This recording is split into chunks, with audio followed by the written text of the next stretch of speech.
video camera set up as well. That's running, I'm thinking this thing runs about 100 frames per second at least, just capturing all the detail there. Oh, wow. Now, when you were down there and all set up and all that stuff, did you see anything that, besides airplanes flying by, did you see some strange things happening that night? We did. We were totally rewarded with some really strange activity. Matter of fact, I've been reviewing James Gilliland's website at ESETI, and the stuff that we captured on tape that night is some of the best I've ever seen from the Mount Adams area.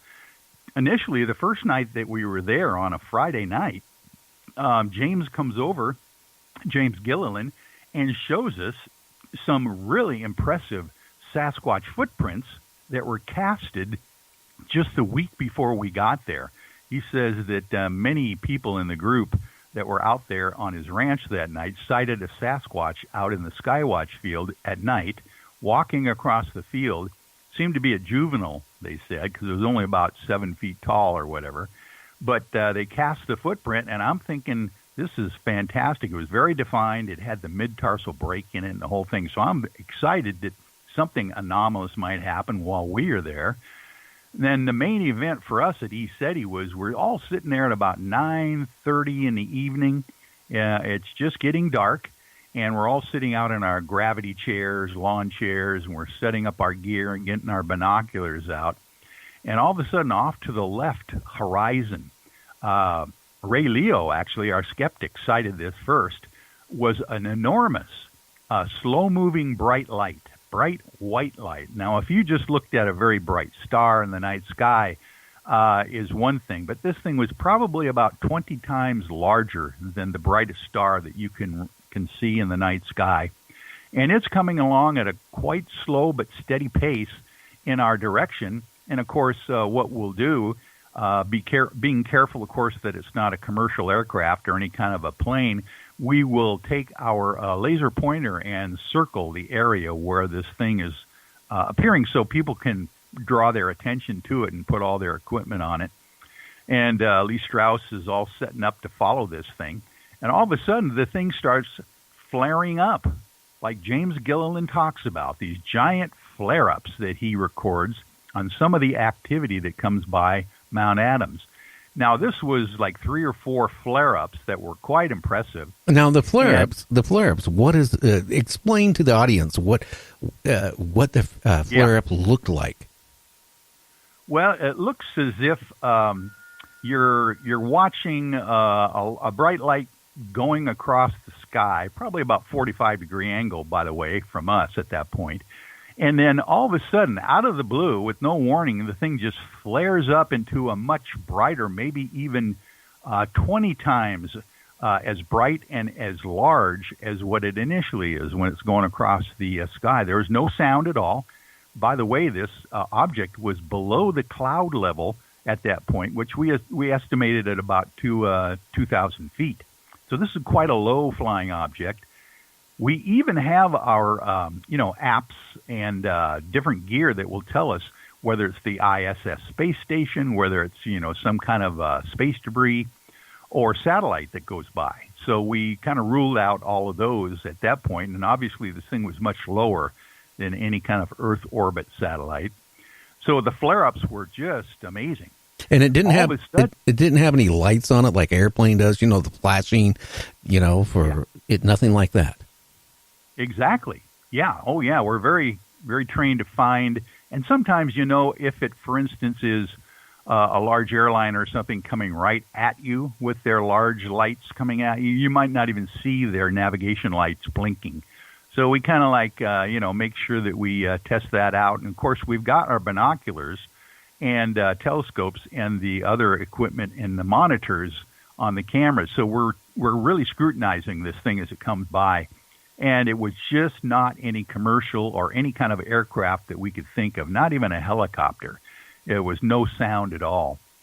The real interesting part was when it got right in front of us, very close to our viewing area, all of a sudden, this flare-up started a massive flash. at us. It seemed like it was coming directly at us because what it looked like is if, you take one of those old cubic flash cubes, from an old camera, and it just kind of flash it in your face.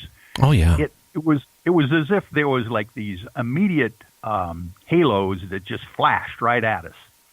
And we all went, whoa, and the entire crowd, there must have been at least 50 other people there that night witnessing this event on the Skywatch field.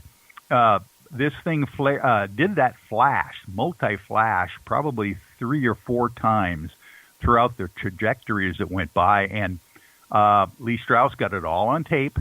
And by the way, the people that were on the other side, maybe a different view from the Skywatch field, off to the other side, told us after the event that they swore that they saw a blue laser-like beam come out of this craft and come in our direction as well. So when we looked at it on video afterwards, it was so unmistakable that for some reason, it wasn't one of those power-ups. It was just a giant kind of like flash in our direction multiple times. We all wondered, whether we were getting downloaded with any information or anything strange. But the only thing that really happened as a response is that Lee Strauss, our photographer, who was right there on the monitors watching this thing, got a massive headache, he says, right after these flash events.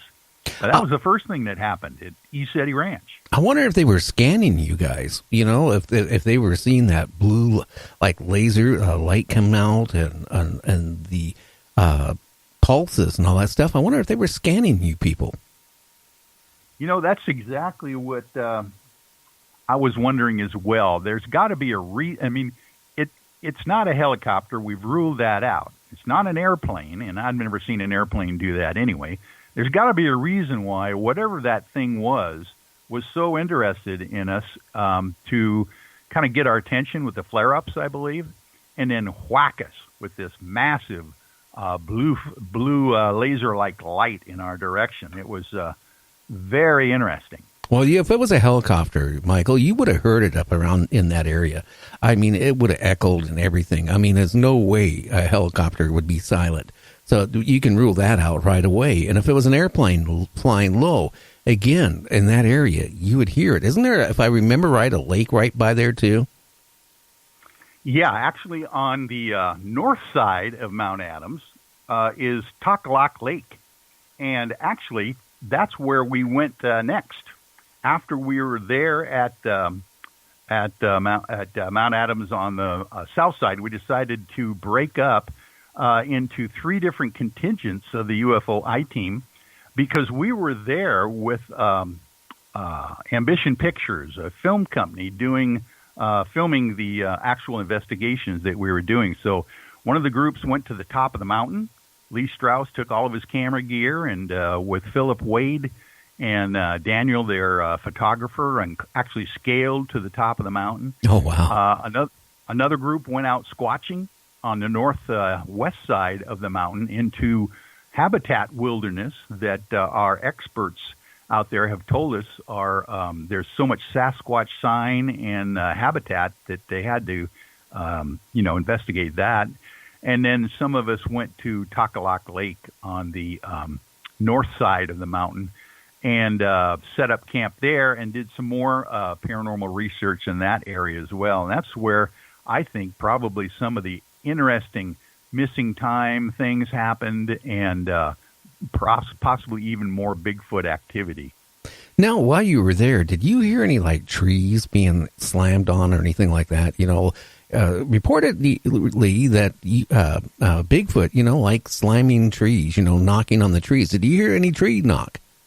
Yes, we did. We had multiple situations where we were hearing initially what it sounds like is like branches being snapped. Either walking on them some reason, but these are larger branches. It'd take a pretty big individual to make a snap that big in the woods. But then also the first night we were at Takalak Lake doing a skywatch right at the beach at the shore of the lake there. We were set up about 9, 10 o'clock at night, and it was beautiful. The mountain was reflecting into the water of the still water of the lake, and all the stars were sparkling in the lake, and Mars and the full moon, or actually just past the full moon, was coming up. We hear these stick breaks and tree knocks unmistakably coming to our left in the deep forest, probably not more than 50 feet away from us. And the funny thing about that, Troy Bacon can explain a little bit more about that, because he was the one closest to that area, and I was in a gravity chair next to him with my gear. The whole idea was this thing didn't move. It wasn't like an animal moving across the area. A deer or even a raccoon, something like that, could be moving around looking for food. This thing stayed in our vicinity probably about an hour, doing these strange sounds and tree knocks.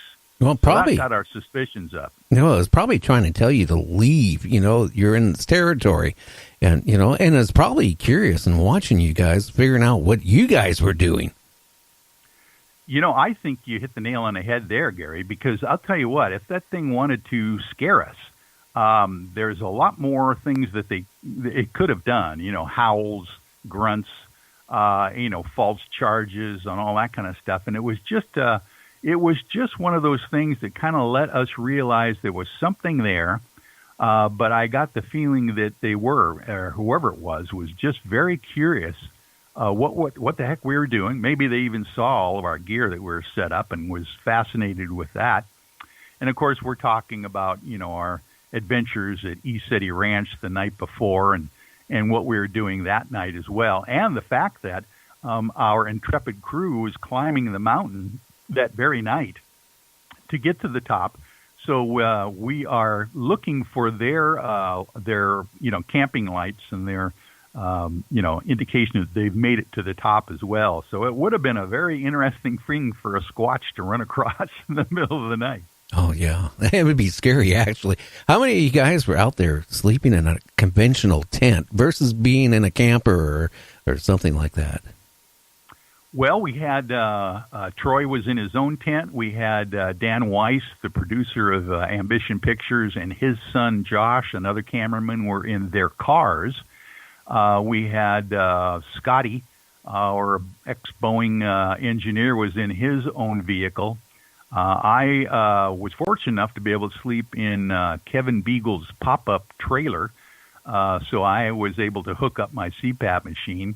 And we had probably 4 or 5 other people either in their cars or hunkered down around the campfire in their tents. I take it was real cold, wasn't it? It was. It was, what was it, August 25th through the 29th. So it was at the end of the summer. So I'm not talking wintertime, but we're talking the weather starts to change. Beautiful fall colors, by the way, on eastern Washington and around the Mount Adams area. It was just like a picture book while we were there. Oh, wow. Now, did anybody have any infrared binoculars or monocular or anything like that with stargazing when you guys saw these objects out there in the sky? We did. Yeah, we had Scotty, our engineer, brought along some. It's basically FLIR photography, night vision monocular that he had. Very high end. I don't know if it's first generation or third generation, from Russia. And he was scanning everywhere. Could not see anything in the woods off to our left with that, but he was concentrating on Mars and the mountain. Mount Adams was like a looming giant in front of us across the lake. And so we did have some night vision and FLIR photography as well. Wow. Now, you're talking about your machine that you use to help breathe at night when you're sleeping. Now, I know you were telling me, before we went on the air that it stopped in the middle and your battery wasn't fully discharged, but there was a loss of time. How much time did you figure you lost that was unaccountable for? Gary, I love a story. You know me. I'd love to be able to hear people's stories, and that's our motto, of course, on the UFOI team. Tell us your story. And I like to tell stories, but I also would like